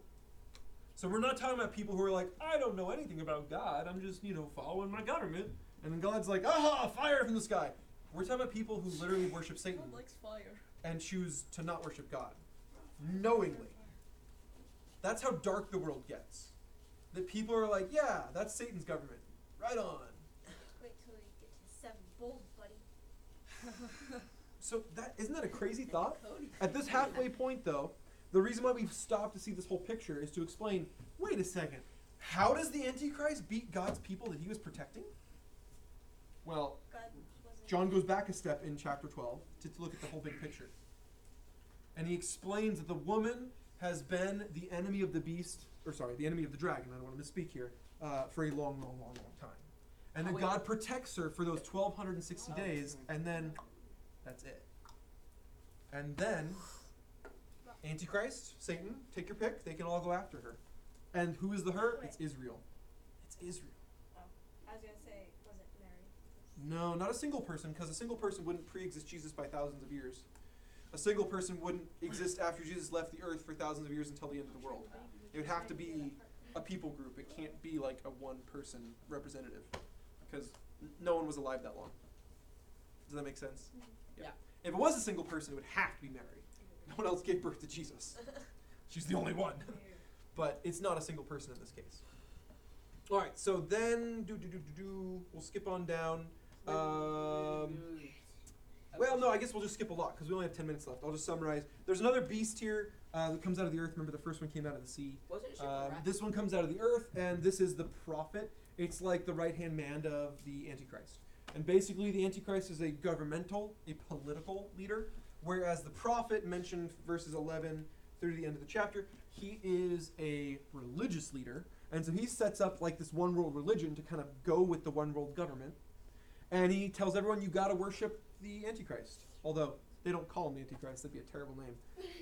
They just call him whatever they call him for reals. The Antichrist is what he's called here. Billy. But honestly, if someone came on the scene running for president, hi, I'm the Antichrist. I'd like to take over the world. No one's gonna vote for that guy. You know what I mean? That doesn't work. That doesn't fly. Unless you really At the beginning, I don't think they're all on the side where they're like, praise Satan. I think that's only once you get into the tribulation, when you're at the halfway point. It's gotten that bad. I'm not positive, but I'm pretty sure at the start of the tribulation, they're all like, yay, Satan. Turning to God, they turn to, during the tribulation, they turn to Satan. Because who's doing the punishing? See how logical like you can think about that and yet it doesn't work? It doesn't work. That's like disobeying your parents because they punish you for disobeying them. But there's angels flying around. Does that make sense? What? Like it's like sneaking out of your house while you're grounded for sneaking out of your house. You see what I'm saying? Like Yeah, like doing it again. doing it again, thinking like that'll show them. That's exactly what I did. You told That me. is what people do. That is exactly what people do. Parents are You didn't supposed raise to his hand. punish you. You're Neither not did supposed I. to like it. This is kind of the point. All right, so we're gonna jump back in, moving fast, because we want to try and get as much of Revelation into your brains today as possible. But we're If you guys miss anything today, I don't answer one of your questions today, please stick around and ask questions. I also have on the counter by all of our normal flyers, little Bible-sized sheets that have the whole book of Revelation laid out for you guys. Delia bread. So if you want to just have that with you for all time, yeah, he's got one. On the ground. Hey, there you go. So yeah, it just gives you the overall view, and then it gives you the 3 sets of 7 in detail so you can see those. All right, so here we go. The big plagues, the real plagues, the nasty ones. The 7 bowls. So step 1 in verse 1 of chapter 16, you can scoot your chair over to where you can see if you'd like. Or you can grab a sheet, because everything on the screen is already on the sheet. It is?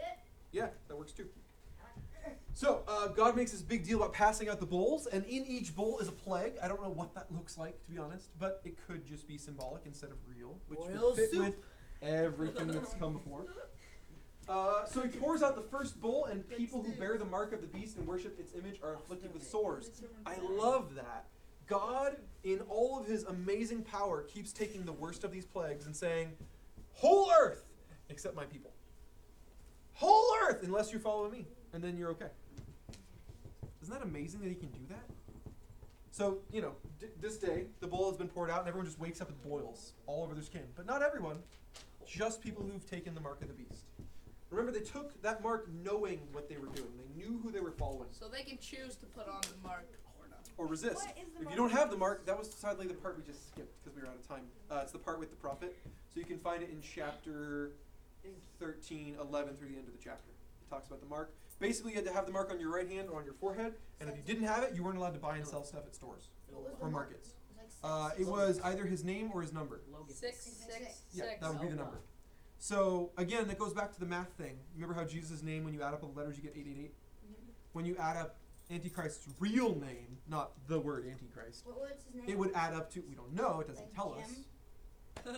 I don't think that would add up to 666, but whatever his name is, it adds up to 666. Trying to be as close Kinda to God as possible using different But he's going to fall numbers. short. You guys know what 6 symbolizes? Not quite good enough. What does 7 symbolize? Because it's not Completely 7. perfect. My little brother's Wait, not I want good to be enough. 7th solution everything. Wait, so 8 is beyond perfect. It's a new beginning. It's super What about 1? perfect. The 8th day of the week, that's next week. The 8th note on the scale, that's a new scale. So that's Jesus. He's the But then 8th. why is the 6th day the best day of the week? It's not. It is. Which day is the 6th day of the week? Saturday. Are you sure that's the 6th day of the week? Yeah. It's not. Today's It's the 7th. 7th day of the week. Today's the 7th. Nope, today's the 1st. Sunday is the first day of the week. Friday's a Sunday's pretty the good first day of the day. week. What? Wait, today's 8? Well, 8 or 1, however you want to look at it, Today's 7. There's 7 days in a week. which is Saturday. Wait. Sunday Tuesday, is Wednesday. 1. No, you start on Sunday. Sunday, Monday, Tuesday, Wednesday. Is that why Sunday is that why it's wait? That's why all the calendars start with a Sunday on this side and a Saturday on that side. What? I can't even explain how obvious that was. All right, Wait. bowl what? 2. We're So totally out of time. Just huge. forget it. Bowl 2. The sea is turned to blood, and everything that lives in it dies, rather than a third like last time. This time it's all of it. Then we get to bowl 3, and all the fresh water turns to blood, and that's all. And then you're like, well, wait, how did they live without drinking water? Yeah, that's the point. That would smell really, really bad. And all the dead fish, dead everything. Blood doesn't work with a life straw. Is that one gonna happen to Christians? You can try. The You clouds won't get would water turn out of it. red. He The does. clouds would turn red. Yeah, but that's not blood. I've tried it. The clouds would They absorb both all come the from their water. bodies. Start Go back and raining see. blood. You keep shouting things without me calling on you. I'm raising my hand, but you did. I turned to you because you were shouting, Maybe not because you your should hand be was like raised. right there so you can whisper in your ear. You can still Move back a seat. Why? Because you're not learning yet, and I would like you to. Okay. All right, bowl 4. The Wait. sun scorches people with fire. They curse God, but they refuse to repent and glorify Him. And at this point, it becomes blatantly obvious in the way that it's worded. They know what is expected of them. They know that this will let up if they repent and they ask for forgiveness. Oh, And wow. they don't. They Stubborn. don't. Yeah, stubborn. Good word. Bowl 5, the kingdom of the beast is plunged into darkness. So after you walk outside and get the vampire treatment, Vampire treatment. and you're begging, please, please, God or Satan, whoever you're trying to pray to, just no more sun. I can't take it anymore. It's too hot. It's killing us. Then the 5th plague, you don't get any light. Perfect darkness. And they still curse God and refuse to repent. And then the 6th bowl, this one's really interesting. The river Euphrates, which is now blood, is dried up to make way for these land-based armies to move across the continent, to be uninhibited. Essentially, they're coming from the north, from like the Russia, Europe, China areas, and they're trying to get into the Middle East, but there's a river they have to cross, and it's just like overflowing with blood, and so the river is just dried up as a result of the 6th bowl. And now these armies are allowed to gather. Then we pause, and John explains why they're gathering. A demonic spirit has left Satan, the Antichrist, and the prophet, so 3 different spirits, now go out and collect all the kings. They drive, they force the kings of the world to gather their armies to fight God. Yeah, that'll work. Then you get to bowl 7. So from the throne comes a voice, thunder and lightning and great earthquake that splits the great city, collapses the cities of the nations. All the last remaining islands and all the last remaining mountains disappear, and huge hailstones rain from the sky. The word huge just doesn't do it justice. We're talking about somewhere between 75 and 100 pound hailstones. That's somewhere between 9 and 12 gallons. So if you can imagine gallon jugs, try holding 9 of them. A bathtub. Or 12. We're not sure where in the range I've it held is. 8 of them before. There you go. Each gallon jug is about 8 pounds, so you can do your own little math problem there. But I did do some extra math for you. I tried to figure out how fast can a piece of hail fall. Terminal velocity for a sphere with no wind in the air is 95 miles an hour. That would kill But hailstones have been estimated to be able to travel in excess of 106 miles an hour because they usually fall during a storm with wind that sometimes has downdrafts as it comes down underneath the clouds. Whoa. So it could be going So 106 bad. miles an hour. So I did the math and I figured out the force of a 100-pound hailstone going 106 miles an hour is similar to 10 grams of TNT. Oh, wow. So if you can imagine, not like sticking an explosive in a tree and you set it off and it turns into toothpicks. Okay, that's like 100 grams of TNT. It's like a tenth of that. It's like you stick an explosive inside of a tree and you set it off and the tree is just cut in half immediately. An instantaneous in-half tree falling from the sky all over the place. That would be roughly 20 to 30 inches in diameter. Will there be people up in heaven? But it's gonna be hitting you on your head. 2.5 foot hailstone. Oh, God. That's like a beach ball made of ice. Going 106 miles an hour. That would go. Does anyone here weigh 100 pounds? And then it comes. You weigh 100 pounds? Does anyone want me to drop him on you? Yeah.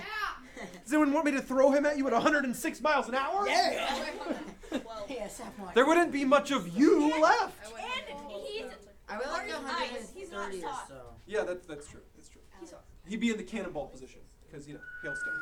and his head. In India, there's a record-breaking hailstorm that killed hundreds of people and thousands of animals, and the hailstones were roughly the size of an egg. That's all it took. Just get caught outside where you're not near enough to a roofed building and you can't get indoors for protection, and you die. Wait, what? Well, if I threw rocks at you the size of eggs repeatedly and you couldn't stop me, you'd die. No. My mom I would said get big welts on my. Well, eventually you'd pass out from a concussion and then you'd just be lying on the ground. And they're still coming. So yeah, you die. Got it. And if it's a beach ball, you're probably dead on stone one. It depends on where you hit. You don't even need more than one. Just one stone, you're gone. All right. We're past the bowls. We get to the fall of Babylon. As the one world government starts to come undone. Before God even arrives, it comes undone from its own wickedness. The government is falling apart. This is why the kings are going to battle. They see the end coming. They see the writing on the wall. They know it's all over. You can read Revelation 17 if you want to see it. There's a cool picture there where it uses a beast and a woman, and the idea is basically the beast is the one world government that the other beast, the Antichrist, was at the head of. And it's being ridden by this woman, and the woman is symbolic of the capital city. So it's like this one capital city was kind of oppressing the rest of the world through that government. Gonna crush Captain. Then we get to the final victory. We got to read this. You can't skip it. Open your Bible, Revelation 19, verse 11. You don't want to see Jesus come back? You're going to miss it. Oh. Wait, what time is it? All right, so Revelation 19:11. We'll close with this. Then I saw heaven opened, and a white horse was standing there. Its rider was named Faithful and True, for he judges fairly and wages a righteous war.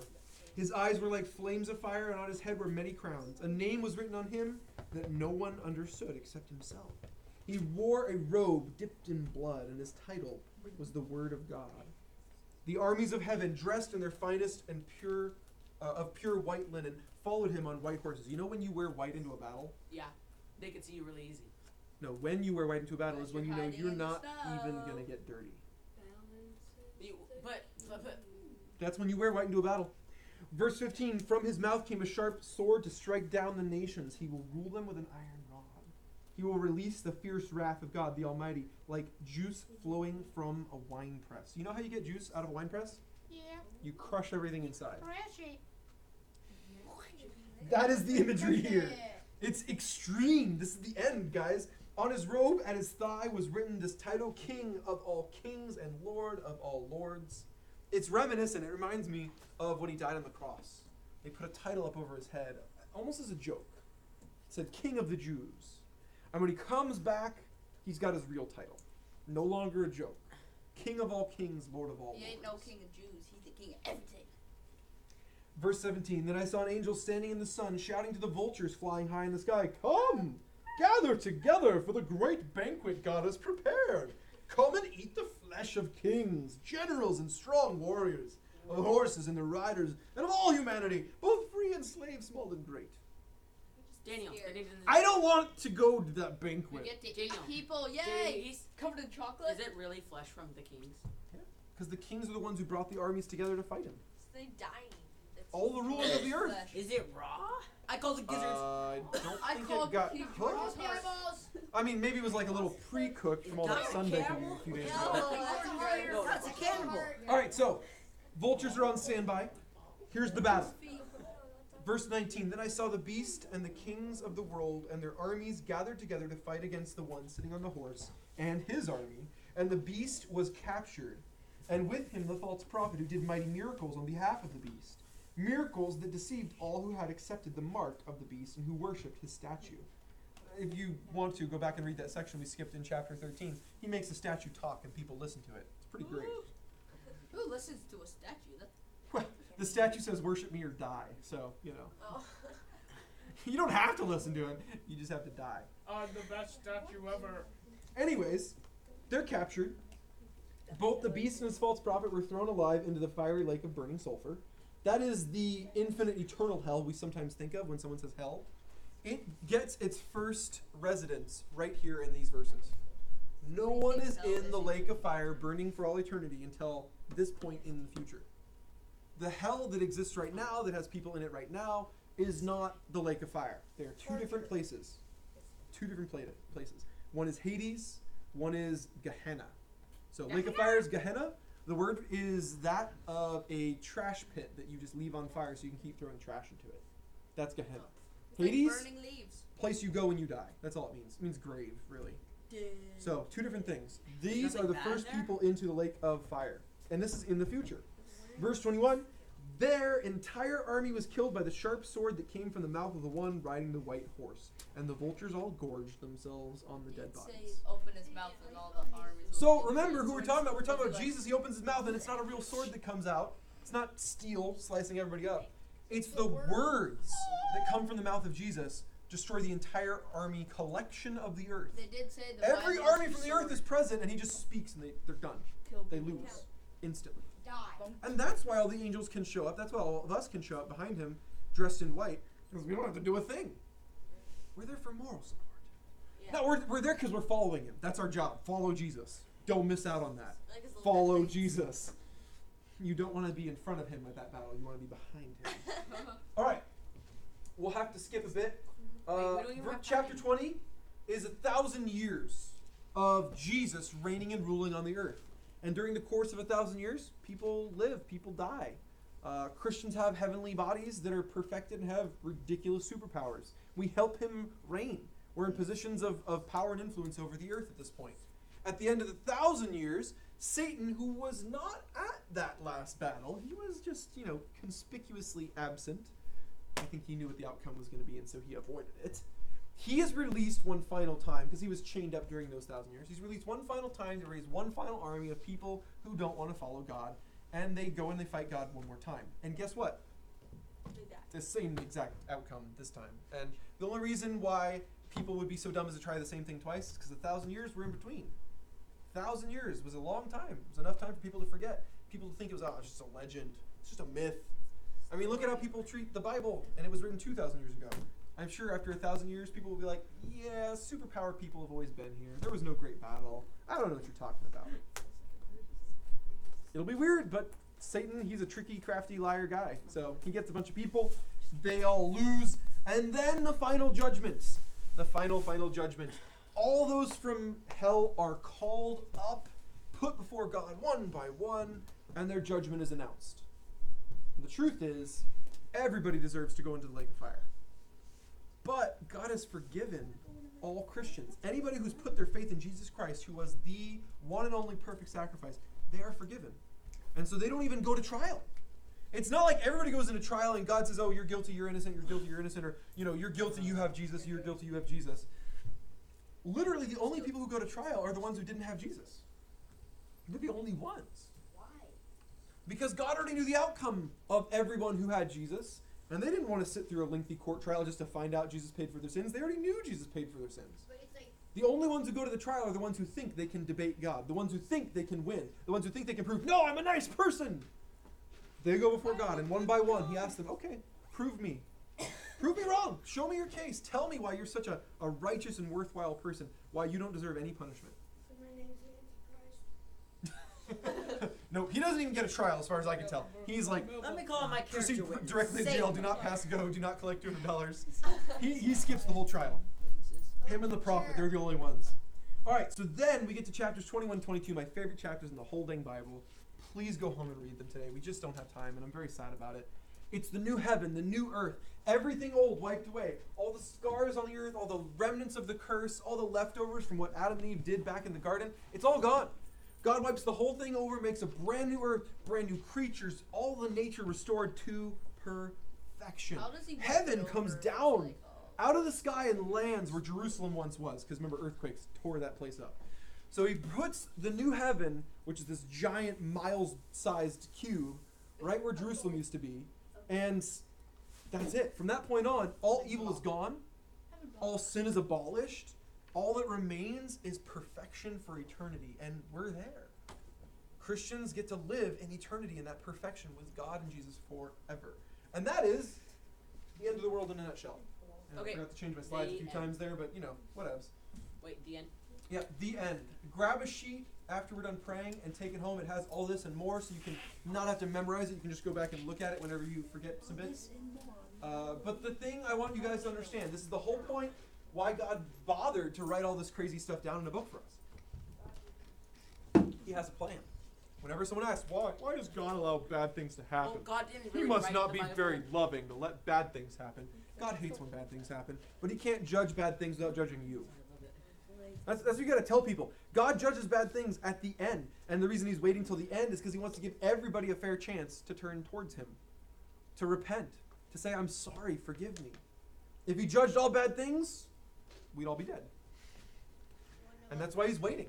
So he has a plan to do it. Jesus is the only one who can make that plan come to pass. His death on the cross was part of that plan, but there's more plan coming, and that's what Revelation reveals. And you got to know it means the earth is going to go through worse things before it gets better. The 7 years is just bad, worse, to worst. It doesn't get better until it's done getting to its worst. And Super, the super best bad. part, God's watching all this. And he knows everything you go through. He knows everything that every future Christian's going to go through. He knows everything that every past Christian went through. And he is waiting excitedly to give every Christian their reward for what they've done for him. So all those people in the tribulation that die for him, that are killed for his name, he has rewards waiting for them. And how amazing is it that you could lose this temporary, silly life filled with goofy things and pointless and unimportant things. And because you lose this one, you could gain eternal rewards. How amazing is that he's willing to make that trade with you? Give me your temporary short life that means next to nothing, and I'll give you awesomeness in eternity. That's not a trade we deserve. We can't earn that. So this is what Revelation reveals. And what's so neat about this? It's unchangeable. God's plan where he wins at the end, it can't be changed. It can't be altered. There's nothing Satan could do. There's nothing that men could do. There's nothing that demons could do to change how it turns out. And so that means you're already on the winning side. Why does Satan even try? Well, I didn't know that yet. if you hate someone, You hate someone. you don't have to think you're going to win to want to hurt them. But he knows he can't hurt him. No, no, no, no. No, that's not true. You see, God doesn't want anyone at all to go to hell and burn in the lake of fire. So he's trying to make God sad. Boom. Satan knows he's going down. He wants to take as many of us with him as he can. That's it. He likes worship too. He really likes worship. And in the tribulation, he finally gets a bunch of it. A lot of people in the tribulation will be worshiping Satan. So he's waiting until his time to do all his stuff, and then he's kind of just going to be thrown into It's a his big last lake. hurrah. He knows he's going down. It's the party going out. All right, so that's it. Let's pray. I want you guys to hold on to that hope, though. God's already won the battle. He won it on the cross. And it's just playing out now. There's no way to change the ending. It's going to be God wins, Satan loses, no matter what. Lord, we thank you for that ending in advance. We thank you for the book of Revelation that spells it all out. We ask, Lord, for understanding as the book can cause many questions in us. We just ask, Lord, that you would help us with those. Lord, and that you would instill in us that sense of hope, that sense of joy that can't be shaken the same way your victory can't be shaken.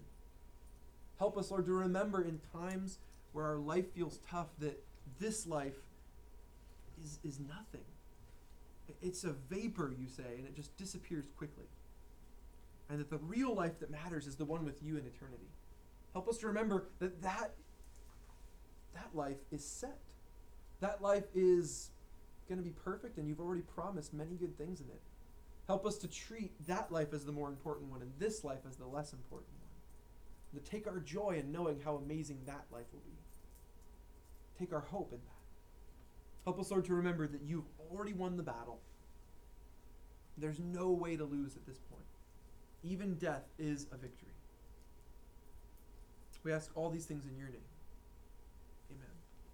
Before you guys go, I just want to throw this out there. If there's anything about Revelation or the end times, the end of the world that scares you, anything that causes you to doubt, talk to me. Talk to Emily. Talk to one of our leaders. We don't want you guys to ever feel freaked out by the end of the world. Bad stuff's going to happen, but God wins. Don't be freaked out by that. I love you guys. Grab flyers. Dinos, Dragons, and Donuts, summer camp, 8th grade girls slumber party, 8th grade boys slumber party. Wait, what? Oh, 8th grade. Oh! You know it's for 9th grade girls too, right? Oh. You know, we're gonna go on like Wait, a dude, million your phone. trips this summer. Why? My phone broke. Why? Still someone's Like, we're phone. Why do you do this to me? Blue and black. Ta-da! I have no preferences because I can't memorize what all your phones look I like. know, but why like Why did you just put my name? Holy bird. I didn't know. Thank you. Daniel, I Yes. was wondering. Something to eat. Thank you, Daniel. What See was- you Wednesday. When it said about the third beast and he had the names of everybody who blasphemed God on his head. That wasn't the third, but sure, we'll go with it. Okay, it wasn't the third. Is having But the one of them- mark, like being able to, okay, you have it, now pay me. Doesn't Or is explain it- that much Or of is it. it having something that will It allow says you you're to- allowed to. It says you're allowed to. It doesn't explain whether or not that replaces money, or if it's just like the, okay, now you can give me Credit card and your- Yeah, it doesn't go into that much detail. It's just, you can't unless you have it. That's all it really says. So yeah, it might just be they do away with money.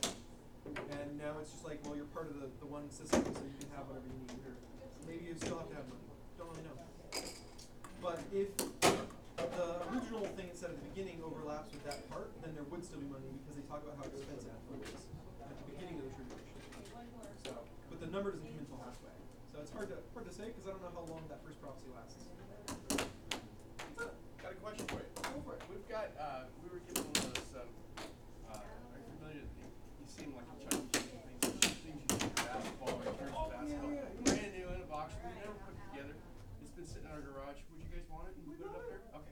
used to have one. They played it till it broke. Yeah, we'll get it over to you. That'd be fantastic. Thanks. You got it. Yeah, have a good night. Or day. Sunday. Goodness. There's no windows in here. It's terrible. So, two things. Was he who put the things on his head?